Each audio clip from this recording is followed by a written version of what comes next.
Muy bien, buenas noches. Vamos a empezar esa tercera parte del tema de soteriología.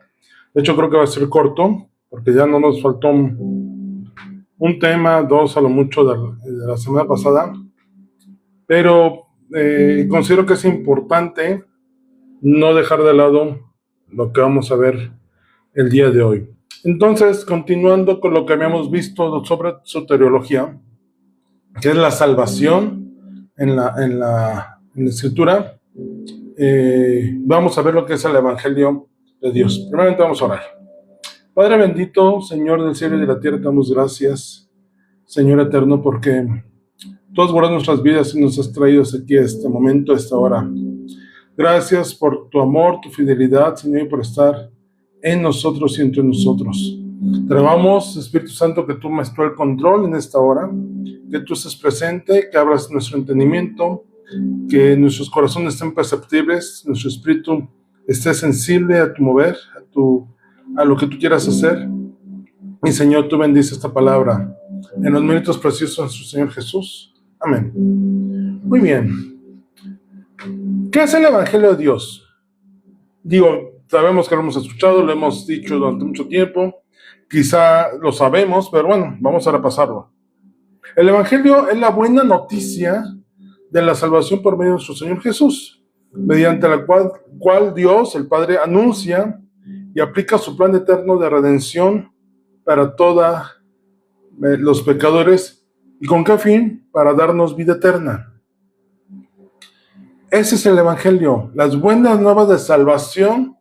Esto es, estamos en condenación como seres humanos y la buena noticia es que hay un medio por el cual podemos ser salvos. Esa es la buena noticia. Ese es el plan de redención que recordamos que el Padre diseñó y preparó desde antes de la creación, que vino a ser cumplida por nuestro Señor Jesús. Piensa en esto.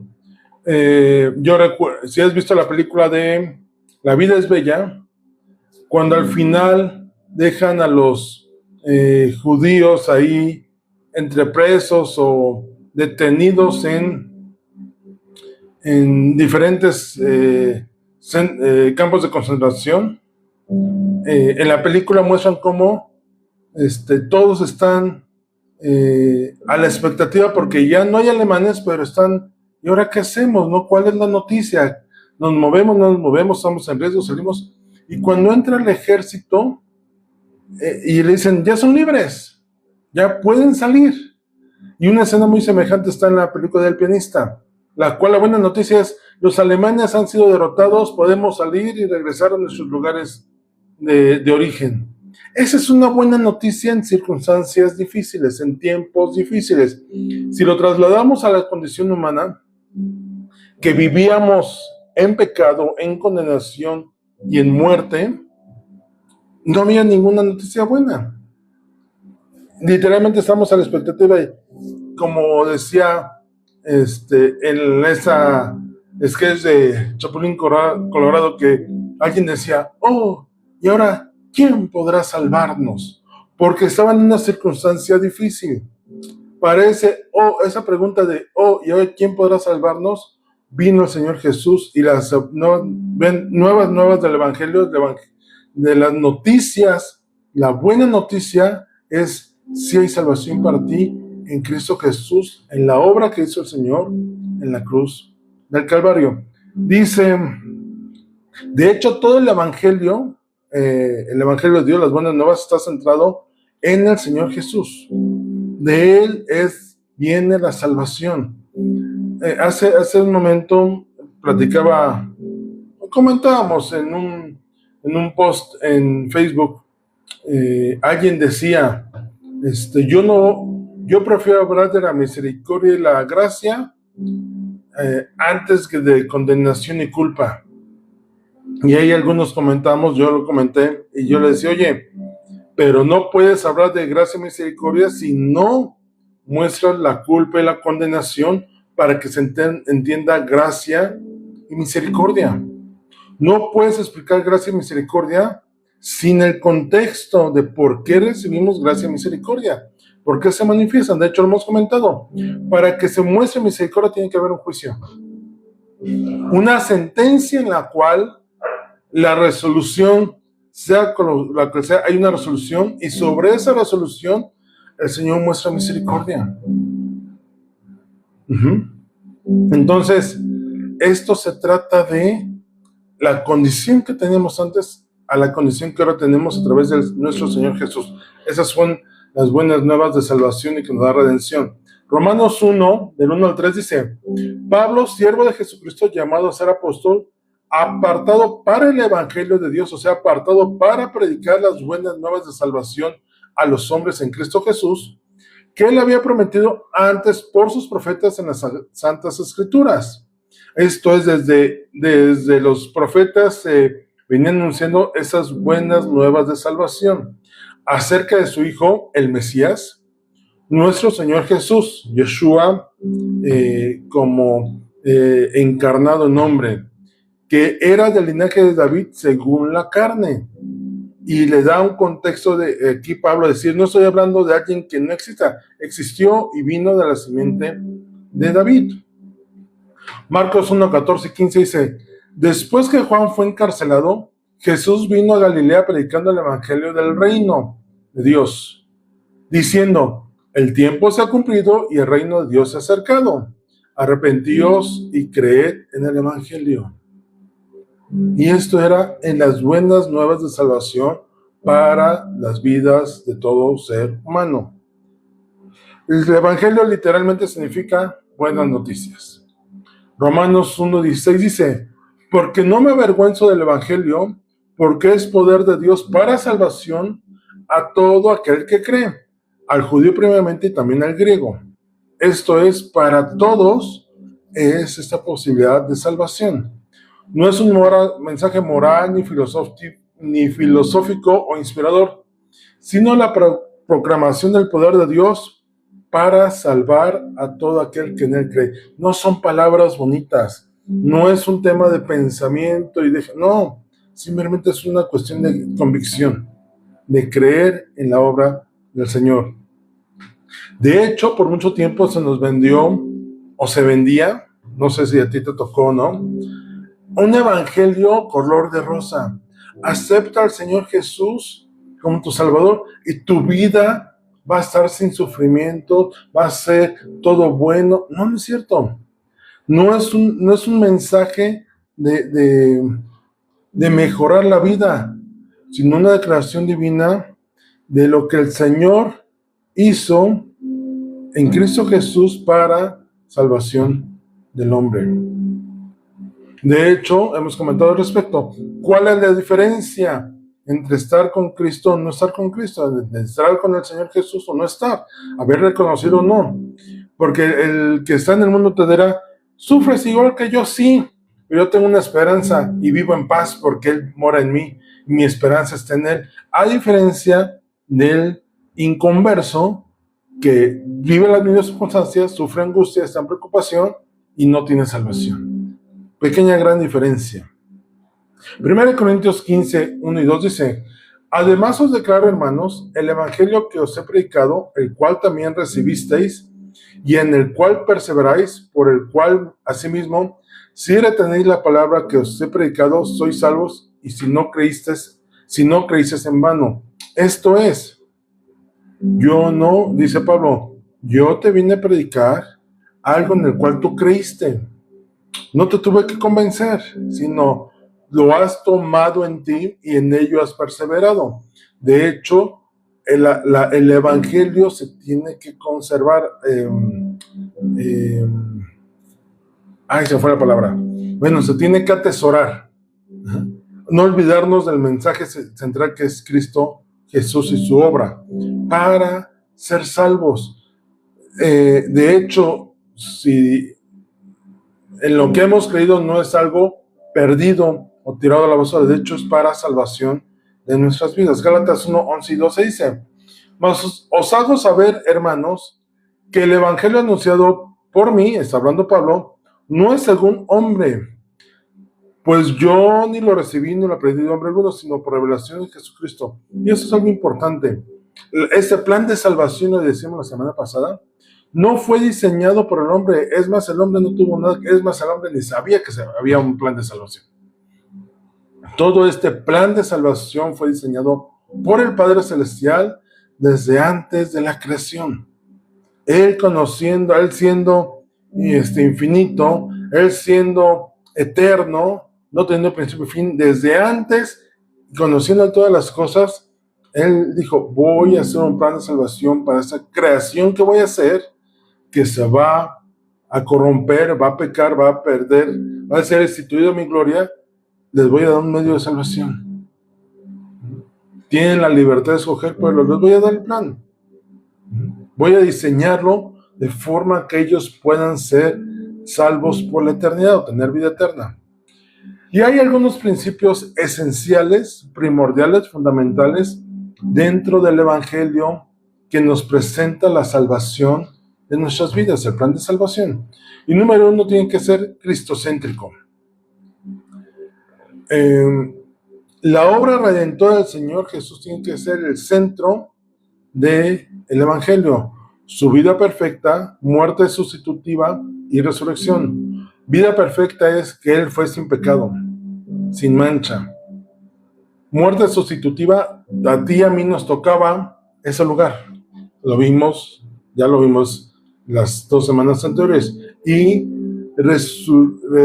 resucitó rompiendo la autoridad de la muerte para darnos vida.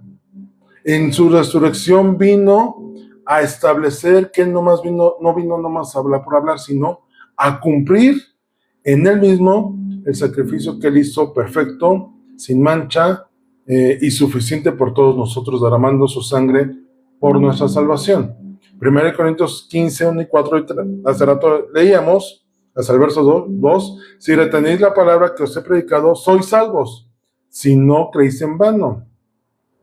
Porque primeramente os he enseñado lo que a sí mismo recibí, está hablando Pablo, que Cristo Jesús murió por nuestros pecados, conforme a las Escrituras, a lo que había sido profetizado, que venía siendo sombra desde el Antiguo Testamento, desde el tabernáculo, y que fue sepultado y que resucitó al tercer día conforme a las Escrituras. Todo esto ya había sido profetizado, cumpliendo el plan de salvación.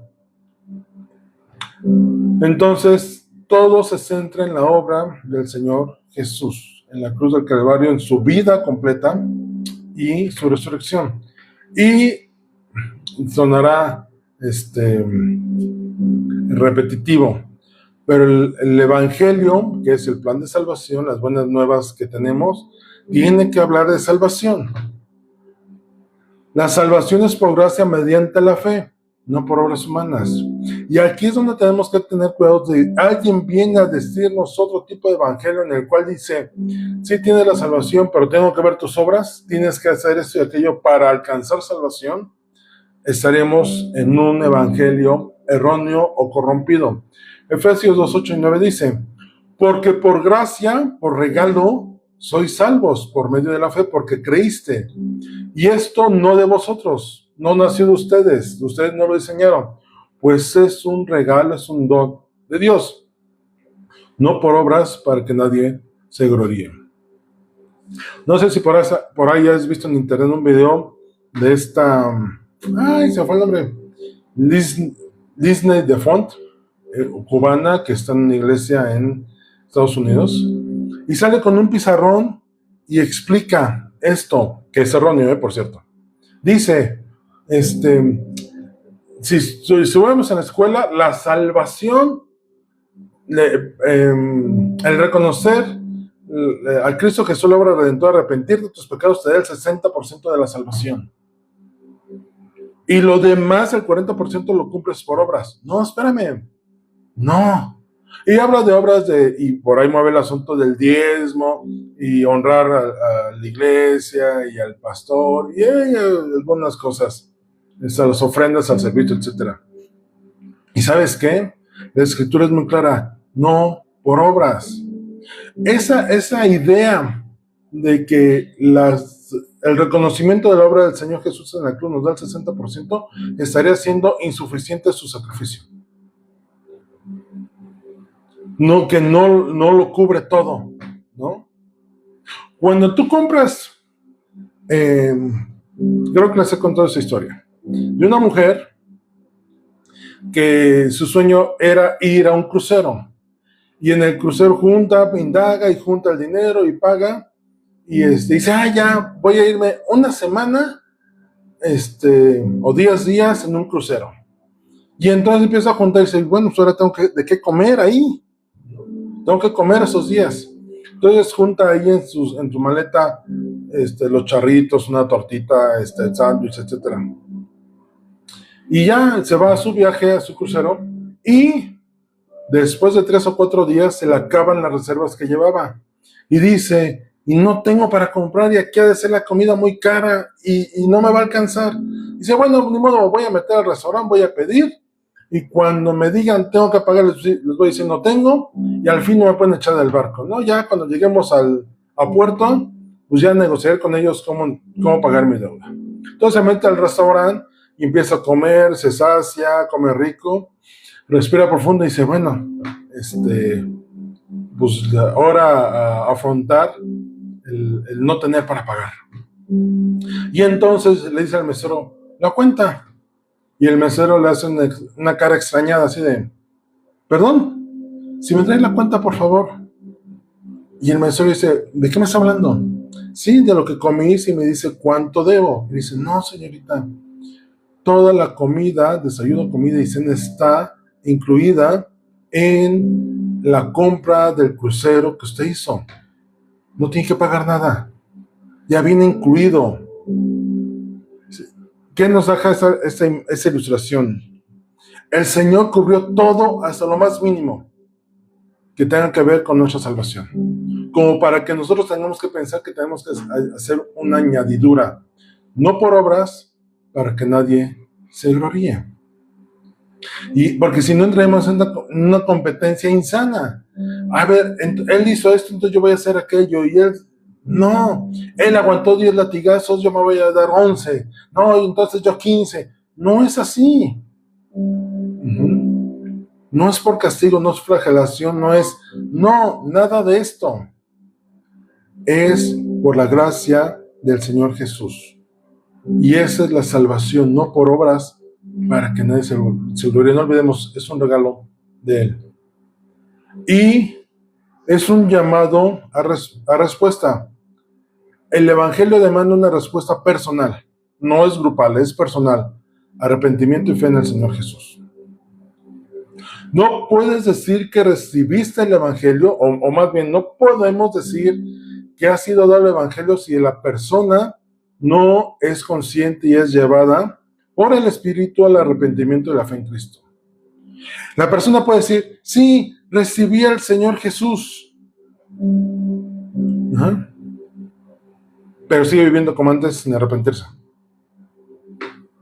Erróneamente antes se decía, mira, esa persona es tan buena, lo único que le falta es aceptar a Cristo Jesús en su corazón. No, le falta todo, porque aunque sea la mejor persona, la más buena del mundo, la más correcta, la más íntegra, si no tiene a Cristo Jesús en su corazón y aún reconoce que su buena vida, aún teniendo una buena vida, una correcta vida, una vida, lo iba a llevar a condenación sin recibir al Señor Jesús como su Salvador, ha perdido todo, no tiene nada.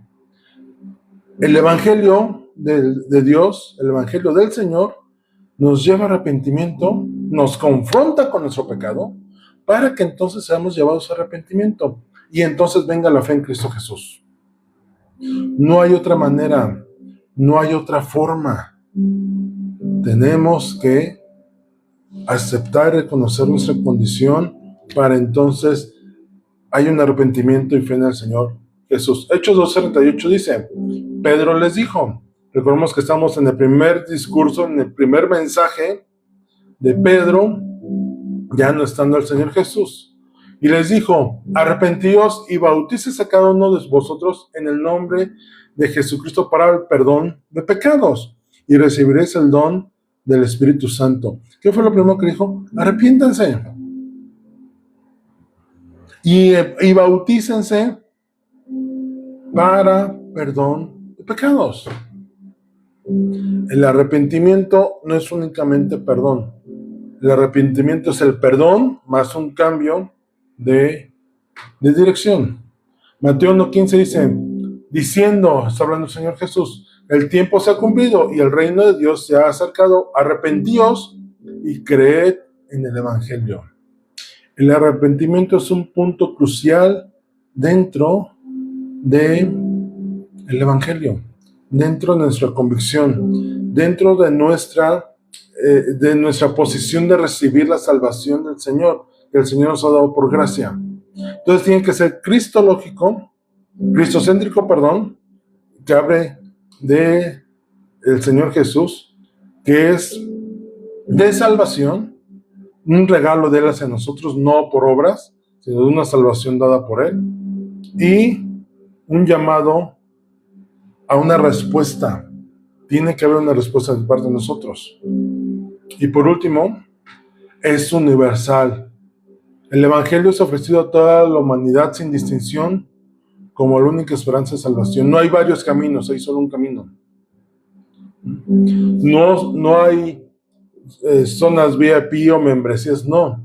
Está abierto a todo el mundo, a toda persona. No hay distinción, no hay rechazo no. Para toda persona. Aquí no sabes si tu condición, que si eres, que si no eres, que si tienes, que no. Simplemente por ser un ser humano consciente, tienes acceso a esa salvación. Dice Juan 3:16, porque de tal manera amó Dios al mundo, o sea, tanto era el amor manifestado por el Padre hacia el mundo, que dio a su Hijo, su único Hijo, para que todo aquel que en Él cree, o sea, el Evangelio está para todo el mundo. ¿Cuál es el requisito? Creer. ¿Para qué? Para que no se pierda, mas tenga vida eterna. Romanos 1:16. Porque no me avergüenzo del Evangelio, porque es poder de Dios para salvación a quien, a todo aquel que cree. Esto es público para todos. Está al alcance de todos. Es el mismo presentado para todos. No hay de que, no, pues por ser tú de Rusia, a ti te aplican tales condiciones y me acordé ahorita, ¿no? Eres de Rusia, entonces el Evangelio te aplica tales aranceles. Eres de México, entonces a ti tanto de aranceles. Eres de China, tanto de aranceles, y Estados Unidos, no hay condicionantes. Está al alcance de cualquier persona la salvación al que cree. ¿Quieres recibir salvación? Tienes que creer. Gálatas 1:12 dice, pues yo ni lo recibí ni lo aprendí de hombre alguno, sino por revelación de Jesucristo. Y esto es, el Evangelio no es una invención humana, sino revelación de Dios. Todo Evangelio verdadero apunta a la obra de Jesucristo. Y aquí es importante, no hay varios evangelios, hay uno solo. Y es en Cristo Jesús. Y el Evangelio tiene poder. ¿Poder para qué? Para impactar en nuestras vidas y cambiar todo nuestro ser cuando recibimos al Señor Jesús. Dice, el Evangelio es el instrumento del poder de Dios para salvar, transformar y dar vida espiritual. Romanos 1:16. Porque no me avergüenzo del Evangelio, regresamos a este versículo, porque es poder de Dios. ¿Y qué es poder? La capacidad de hacer.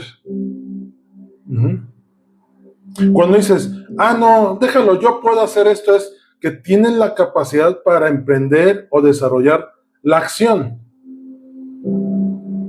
¿Qué ocurre cuando dices, oye, sí sabes manejar, sí puedes manejar? Sí puedo, ¿no? O sea, sí sé lo que tengo que hacer, tengo la capacidad de implementarlo.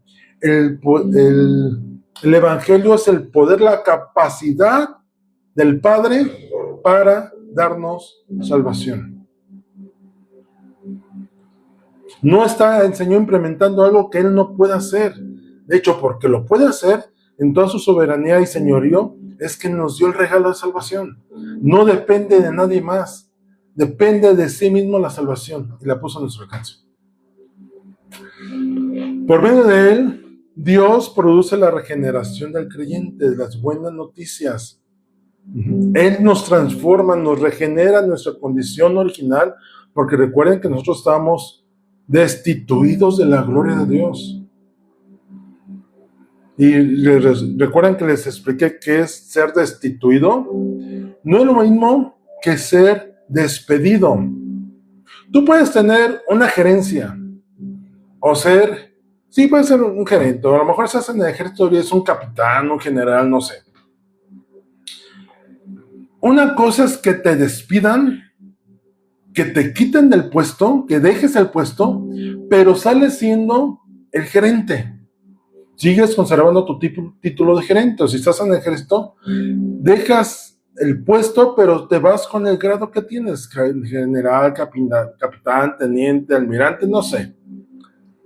Pero ser destituido es que te quitan el rango.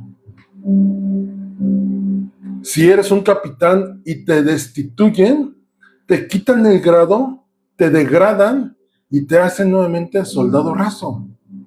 La posición más baja dentro de la jerarquía militar. ¿Y sabes qué? Es una acción de deshonra, de vergüenza. Nosotros estamos en la gloria del Señor, en relación directa con Él, y fuimos destituidos. Esto es, fuimos sacados de su gloria. No es que estuviéramos en la presencia del Señor y nos mandara al rincón, como cuando nos castigan, ¿no? Nos castigan dentro del salón, o sea, no dejamos la sala, el salón, la casa, no, estamos dentro. Pero ¿qué ocurre cuando te corren de la casa o te sacan del salón y te dicen, vete al patio, vete a la dirección? O sea, ya no estás aquí. Ya no eres de nosotros. La posición que tenías nos fue quitada. Y entonces en la regeneración que produce el Evangelio del Señor Jesús, que ese es el poder que tiene, es la regeneración del creyente y su incorporación al cuerpo de Cristo y la restitución a la posición que teníamos. Por eso es que cuando el Señor Jesús muere, el velo del templo se rasga. Y esto indicando que ya no hay intermediarios, tenemos acceso nuevamente directo al Padre si creemos en Él.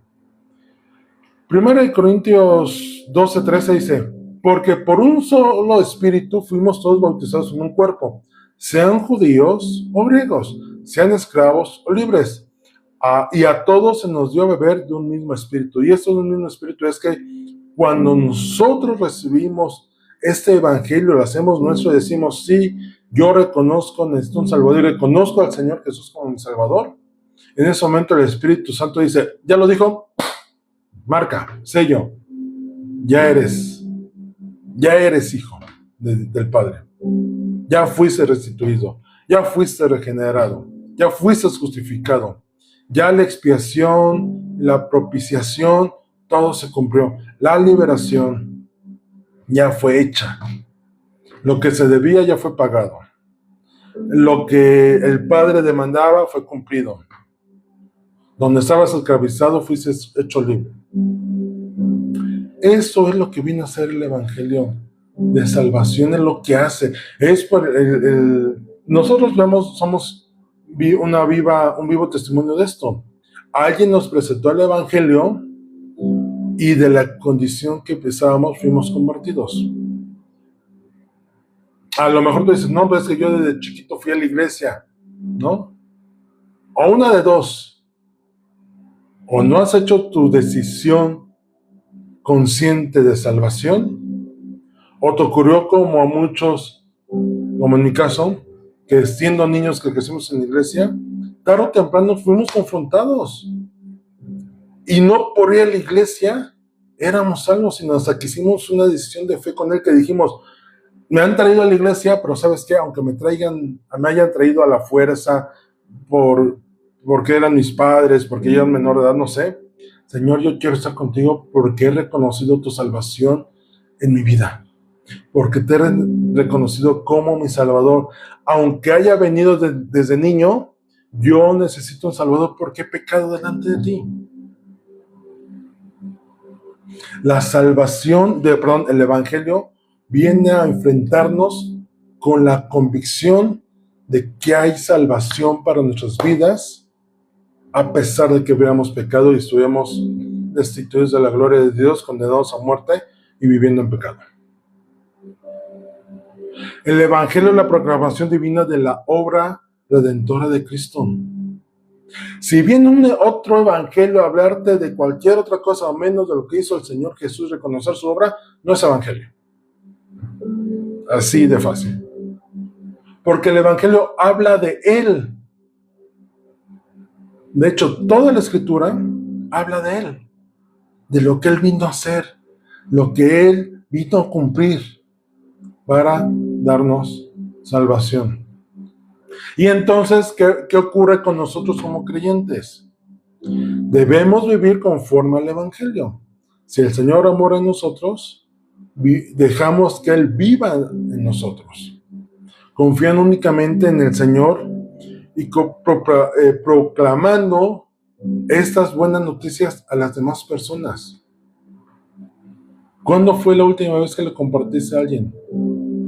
¿Cuándo fue la última vez? ¿Cuándo fue la última vez que dejamos de ser egoístas de este regalo que recibimos de gracia, en creer que nomás es para nosotros y no lo hemos compartido con nadie? No, el Evangelio es para compartirlo, porque así como nosotros recibimos sin costarnos nada, es para que lo compartamos. Y hemos olvidado, y me incluyo, el proclamar las buenas nuevas de salvación, el Evangelio. Porque como somos salvos, pues ya, ¿no? Yo ya me salvé, a ver cómo lo hacen los demás. Yo ya le aseguré mi lugar. No, no es así. Tenemos que dar a conocer el Evangelio. ¿Y sabes qué? Lo estaba meditando hace unos días. No es un tema difícil. Cualquier tema es un buen pretexto para compartir algo del Señor. No te estoy diciendo que te avientes un sermón, una prédica, pero para dar testimonio de Él. Si alguien te dice, es que sabes que no tengo que comer, es una buena oportunidad de decirle, pero si confías en el Señor, Él te proveerá. Es que no tengo trabajo. Sí, pero mira, si confías en el Señor, Él puede abrirte puertas. Es que hace mucho calor. Sí, porque el Señor hizo toda la creación para nuestro beneficio y Él mantiene todo en perfecto equilibrio. Señora, ¿me puede venir con usted para que me arregle la ropa, por ejemplo? Sí, gracias al Señor que tenemos vestimenta y no andamos desnudos porque Él nos provee. O con el tendero, no sé, pero ¿saben qué? Nos hemos olvidado de compartir el Evangelio. Salvo esto, porque nosotros ya somos salvos. Hay que el Señor le haya llegar el Evangelio a alguien más. No, nosotros fuimos comisionados a ello. Quiero terminar no voy a adentrarme mucho a esto, solamente algunas falsas doctrinas respecto a la salvación. No voy a meterme mucho en ellas, nada más te las voy a comentar. Y un poquito de qué se trata. Uno es, más bien te lo quiero comentar para que estés atento y cuando escuches esto, sean como, ¿cómo le llaman? Red flags. No, y digo, no para espantarte, sino para decir, espérame, a mí no me engañas, ¿no? Yo sé hacia dónde quieres llevar esto. Número 1, el legalismo. El legalismo enseña que la salvación o la aceptación delante de Dios se obtiene por medio de las obras humanas o el cumplimiento de la ley. Si tú quieres ser salvo, tienes que venir todas las reuniones. No puedes faltar a ninguna. Tienes que diezmar todas las reuniones. Aunque no tengas, tienes que traer tu diezmo. Es más, pide prestado para que diezmes. Eso no es evangelio. Eso no nos da salvación. El legalismo nos pone reglas y ataduras que nos esclavizan. Eso no es salvación. Cuando alguien te diga, tienes que venir porque si no, a las reuniones, porque si no, te condenas, yo te diría, salte de ahí. Si te exigen diezmo, no es ahí. Es que si no diezmas pierdes salvación porque le estás robando a Dios. Eso no es correcto. Tienes que venir y tienes que quedarte aquí hasta que termine la reunión, hasta que los pastores se vayan, porque tienes que estar al pendiente si te necesitan o no. Porque si no, no estás honrando a los pastores y te estás condenando. Por favor. No es así. El evangelio no es un evangelio que nos atemorice y nos tenga bajo la esclavitud de, y si no lo hago, y si se enoja, y no. La salvación no pone ninguna condicionante humana más que creas en la obra del Señor Jesús. Segunda tendencia o corriente falsa, doctrinal, universalismo. El universalismo enseña que todos los seres humanos serán salvos, finalmente salvos, independientemente de su fe o respuesta en Cristo. No importa a quién creas. Si crees en Alá, tienes salvación. Si crees en Buda, tienes salvación. No importa. Todos al final van a ser salvos. No es cierto. Si alguien confía en ángeles, en pociones, en ancestros, ¿qué otra cosa? En ídolos, diciéndote, no importa, al final todos nos llevan a la misma salvación, todos vamos a ser salvos, es mentira. Es un engaño de Satanás. La salvación es universal para todos, pero solamente los que creen serán salvos. Para que no te vengan con el cuento de que, mira, no pasa nada si pones esta palmerita atrás de tu puerta y te echas esta locioncita para la buena suerte. Eso no afecta. No, no es cierto. Eso es despreciar la salvación. Poner tu confianza en otra cosa que no sea Él primero y el único. Entonces, el universalismo te dice, todos al final son salvos. No, no es cierto. Todos los que creen en la obra del Señor Jesús son los que alcanzan salvación. Otra es pelagianismo. El pelagianismo afirma que el ser humano puede obedecer a Dios y salvarse sin necesidad de gracia divina. O sea, tirándole mucho a buenas obras. Obedezco a Dios, pero no necesito salvación porque con que yo ande delante de Él correctamente es suficiente. No necesito al Señor Jesús. Muchos dicen, es que yo amo a Dios. Y viven, pero yo amo a Dios, yo conozco a Dios. En la mañana estaba leyendo un librito, ¿por aquí lo tengo? Lo estaba leyendo en la mañana. Es entre folleto, no sé, está chiquito. Y dice, ¿qué es una relación personal con Dios? Y dentro de esta explicación de la relación, dice algo que me gustó mucho. Ya lo hemos escuchado, pero me gustó que lo reafirmara. Dice, no puedes decir que tienes una relación cuando no convives con él. Dice, sí, tú puedes conocer al presidente, pero el presidente te conoce.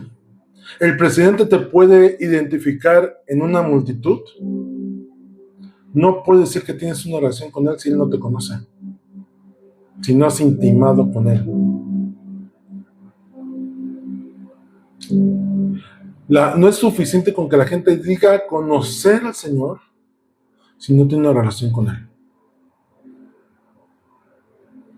Es necesario, y esto le decía mucho a mi hijo, hay muchas personas que traen a Jesús en la boca para todo, pero lo importante es que el Señor te tenga en su boca, que Él te pueda voltear y diga, te conozca por nombre y diga, Arturo, Gaby, Juan Carlos, Alma, Lupe, vengan, hijos míos. Es muy diferente a que nosotros, Señor, en tu nombre hicimos, yo no los conozco. En tu nombre hicimos, no te tengo registrado, porque nunca quisiste conocerme. Nunca quisiste una relación conmigo. Entonces el pelagianismo dice que puedes obedecer a Dios, pero no necesitas la obra redentora. Con el Padre es suficiente. De hecho, eso puede traer cierto riesgo con el se fue el nombre. Con los que dicen que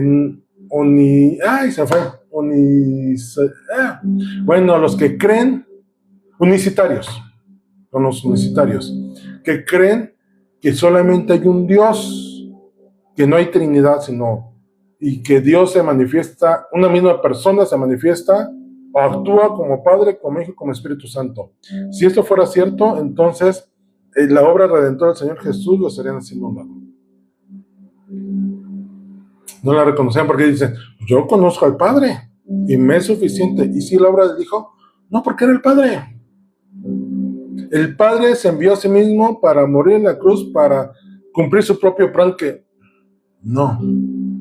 Esa es para otra lección, pero quédate con esto. No es suficiente con decir que obedeces al Padre si desprecias la obra redentora del Señor Jesús en la cruz. Y la última, y esta me gusta mucho, hablarlo, el evangelio falso. Los que distorsionan la salvación, enfocada en beneficios temporales, prosperidad y éxito, cosas materiales. ¿Te suena? Porque ellos te dicen, el Señor te quiere bendecir, y cuando te dicen, arrepiéntete de tus pecados. Pero eso sí, Señor, dame, aunque no te busque a ti, no tenga tu santidad, pero dame, ¿no? Échale. La salvación implica, quizá, no tener nada, o vivir bíblicamente, como dice, de lo necesario, no con opulencia, de lo necesario. A veces nosotros, seres humanos, nos quejamos, ¿no? Es que no tengo, espérame. Es que, sí, dicen, no tengo, a ver, ¿comiste hoy? Sí. ¿Tienes dónde dormir? Sí. ¿Tienes un techo? Sí. ¿Tienes que vestir? Sí. Entonces no digas que no tienes. Tienes lo necesario para vivir. Y mientras no seamos agradecidos con lo que tenemos, no hay forma de que el Señor nos dé más, porque no sabríamos qué hacer con ello. No es por los beneficios temporales. De hecho, la salvación nos habla de eternidad permanente. No de algo temporal, sino de algo permanente, eterno. ¿De qué nos serviría tener mucho ahorita si de toda nuestra vida va a perdición y a sufrimiento eterno? ¿De qué nos sirve tener mucho ahorita si nuestro nombre no está escrito en el libro de la vida? La salvación nos es dada y tiene el poder de hacer esto, de escribir nuestro nombre en el registro celestial. Había un himno, ¿no?, que decía, hay un nombre nuevo en la gloria, mío es. Y los ángeles cantan la historia, salvo es el pecador. Y ese himno habla de una verdad. La salvación vino a nosotros para quitarnos el estatus de pecador y ahora ser llamados hijos. Con eso cerramos el tema de soteriología, la enseñanza de la salvación, que es una obra completa de Dios. Resumiendo, planificada por el Padre desde antes de los tiempos, avisada, profetizada, manifestada en todo el Antiguo Testamento, si lo podemos ver así, a través de los profetas, a través de la ley, cumplida en el Señor Jesús, que su obra redentora es la que nos da salvación. Estas buenas nuevas, en unas circunstancias extremas, les decía, imagínate la peor circunstancia y no sabes qué hacer, y alguien llega con la noticia, la buena noticia, ¡hey! Tenemos que comer, tenemos a dónde ir, tenemos... Esa es la noticia que nosotros recibimos. Imagínate, tú sentado en medio del desierto, sin nada, a la luz del sol, sin comida, sin agua, sin nada, y ya a punto de dejarte de morir, pero es que no hay nadie que me venga a salvar. No hay nadie que venga a mi rescate. Y el Señor Jesús llegó a ti, llegó a mí, y nos dijo, espérate, te tengo una nueva vida. Olvídate del desierto solo, olvídate del sufrimiento eterno, olvídate de la muerte. Yo he venido para darte vida y vida en abundancia. ¿Qué debemos hacer como creyentes? Vivir en humildad y gratitud, reconociendo que su salvación, la salvación que recibimos, depende de Él. Completa, absoluta y totalmente de Él. Nada fue por nosotros, ni siquiera nosotros dimos ni una idea, no, nada. Y confío plenamente en la obra de nuestro Señor Jesucristo, preservar la fe, perseverar en la fe, evidenciando una vida transformada. Y eso es muy importante. Que se pueda ver que ahora somos y vivimos diferente porque Él nos salvó. Este es el estudio de la salvación. Eso es lo que recibimos de salvación. Que muchas veces lo hemos recibido y lo hemos dado por hecho, y a lo mejor nunca lo habías estudiado. Nunca se te había expuesto de qué componía la salvación. Y la salvación no es solamente un acto, es un proceso continuo hasta que seamos glorificados en Él. Vamos a orar. Señor bendito, te doy gracias por ese tiempo, por esa enseñanza, por ese entendimiento que nos das de la salvación que nos has dado. Gracias, Señor, porque ha venido de ti. Nada es de nosotros, no es por nosotros. Nosotros no dimos ni siquiera una lucecita de idea, Señor. Todo el plan fue diseñado por ti. Gracias porque tu salvación nos ha liberado. Se pagó el precio. Se satisfizo, Señor, lo que tú demandabas en santidad. Y hemos sido restaurados. Nos ha dado redención. Sigue obrando, Señor, a través de tu Espíritu Santo en nuestras vidas, en esta salvación que nos va transformando, santificando, justificando, que nos has llamado, Señor, para un propósito. Señor, ayúdanos a caminar en ti y siempre mantener la humildad y el agradecimiento delante de ti de que fue un regalo que no merecíamos y tú nos lo diste por gracia, porque quisiste dándolo. Gracias, Señor, porque pusiste en nosotros el querer como el hacer. Y, Señor, respondimos a ese regalo tomándolo y reconociéndote como Señor y Salvador. Señor, pero no nos dejes quedarnos ahí. Permítanos ser instrumentos para que la gente pueda ser alcanzada, para que la gente pueda ser salvada, para que la gente pueda conocer el Evangelio y tenga una oportunidad de vida eterna en ti. Señor, prepara corazones, prepara la tierra y, Señor, que podamos ser instrumentos para tu gloria. Danos un corazón valiente en hacerlo, porque el poder está en ti. El poder está en tu palabra. Nosotros solamente queremos ser instrumentos para tu gloria. En los méritos preciosos de nuestro Señor Jesús. Amén.